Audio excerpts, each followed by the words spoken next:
We're back here on our program, The Platform, and these programs that we do on an ongoing basis is sponsored by Peter Nygard, Nygard Inc., who is very heavy on Bahamian entertainment, Bahamian sports, and as many Bahamians would know, made a tremendous contribution to the development of Bahamian music too over the years, sponsored many groups, and was a very good friend of King Eric. As a matter of fact, in addition to assisting in sloop sailing, he called King Eric his brother. Yes. And you were introduced to King Eric when I was very small. I was called up into the show even. You know, they do the limbo and they call me up. I was a little girl and go under the fire sticks and everything. Yes, yeah. Very good. But, you know, talking about Bahamian culture, Qpid, there are many young Bahamian musicians over the years who became discouraged. And a whole lot of them are not as prolific as they should be or used to be. You agree? I agree. I think discouragement and disappointments are part of growth, and everybody goes through them. It's just you gotta know how to persevere. And I had my share of many. I don't want nobody to think that the past 9 years have been a cakewalk for me, because, boy, I tell you. But I think at the end of the day, love will prevail. So if you love it, you got to do it. I remember interviewing two young musicians some years ago. Don't hear too much about them these days. I don't know where they are. I don't want to call their names.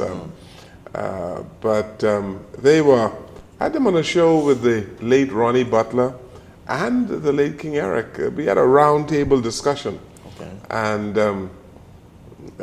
time flies. And this is about 13 years ago.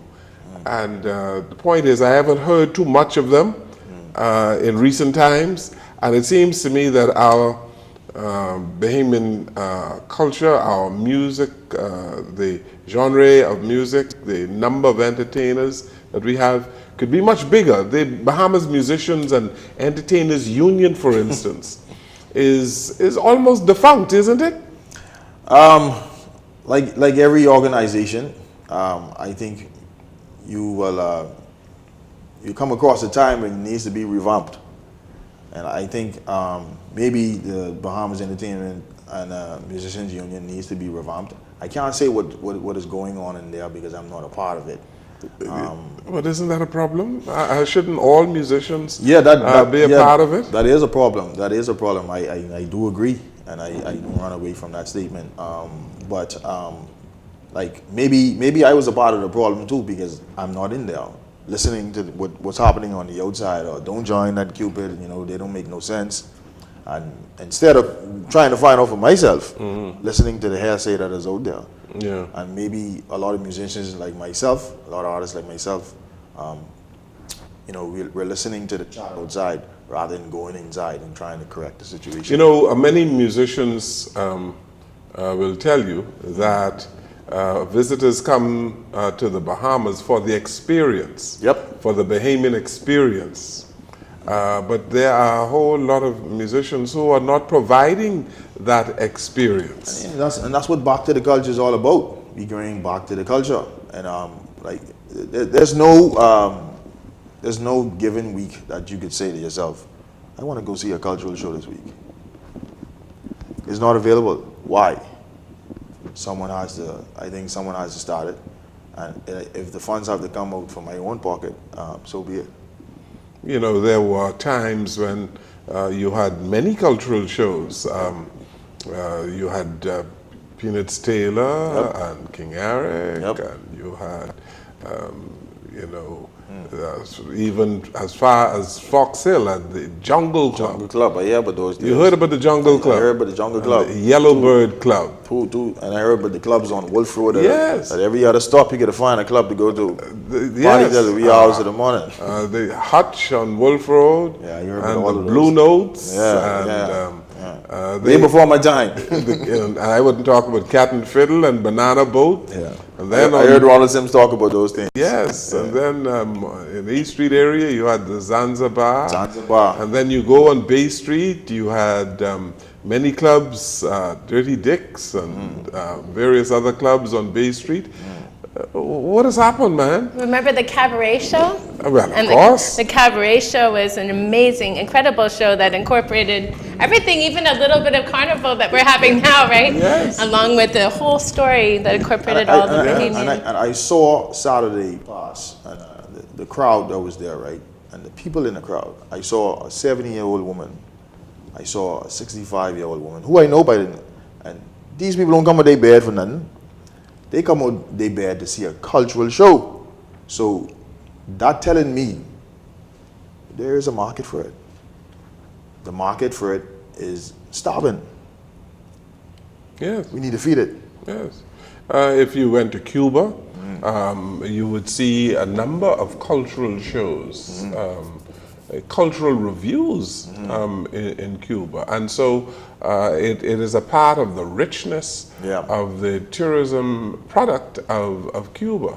And so our tourism product has to be enriched. It has to be enriched. By music and Bahamian. Original music that too. Yes, Bahamian music that you can't find nowhere else. Yes, Bahamian food and Bahamian music. Yep. And there are not too many Bahamian restaurants, for instance, over the hill that visitors can go to for Bahamian food. And then, of course, you don't have the Bahamian music. Yep. And so our tourism product needs to improve so that we can offer a richer Bahamian experience. I agree wholeheartedly. That's what Back to the Culture is all about. That's what Back to the Culture is all about. And I want to invite you out, Mr. Jones, May 15. Don't do nothing May 15. Just come, we going back to the culture. So I will let Bianca know.